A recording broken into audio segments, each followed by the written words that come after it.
অনেকেই বলছেন যে আমি জামাতের বিরুদ্ধে কেন ভিডিও তৈরি করি। তার এক নাম্বার কারণ হচ্ছে জামাত শিবির তাদের দলকে ইসলামী দল বলে, অর্থাৎ জামাতে ইসলামী। জামাতে ইসলামী নাম দিয়ে যখন সারা বাংলাদেশের বিভিন্ন আনাচে কানাচে আকাম কুকাম করিয়া বেড়ায়, গণমাধ্যমে সেই আকাম কুকাম গুলো উঠে আসে। সেই গণমাধ্যম থেকে আমরা সংগ্রহ করি এবং সেটাকেও প্রচার করার চেষ্টা করি। এখন প্রশ্ন হচ্ছে, আপনি কেন প্রচার করেন? প্রচারটা এই জন্য করি, তারা ইসলাম বলে যে আকামগুলো করতেছে, মানুষ মনে করবে এই আকামগুলো মনে হয় হালাল।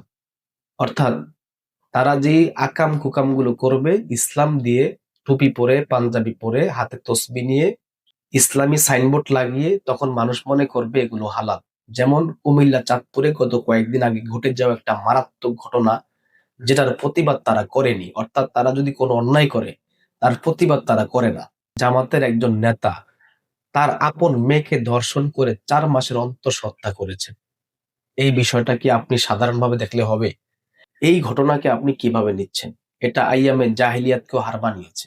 অর্থাৎ আইয়ামে জাহিলিয়াতের যুগে মেয়েদেরকে জিন্দা কবর দেওয়া হইতো, আর বর্তমানে জামাত শিবিরের ভাইয়েরা নিজেরা আপন মেয়েকে ধর্ষণ করে অন্তঃসত্ত্বা বানিয়ে দেয়।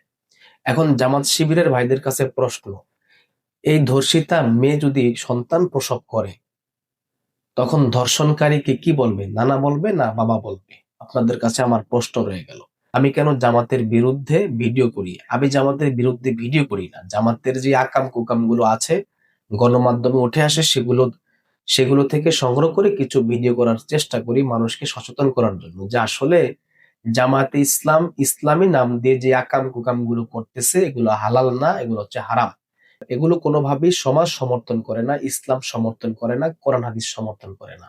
অতএব আপনারা জামাত শিবির থেকে, ইসলামের ধোঁকা থেকে সাবধানে থাকবেন। শুধু সাবধান করার জন্য আমি আমার এই ভিডিওগুলো আপলোড করে থাকি।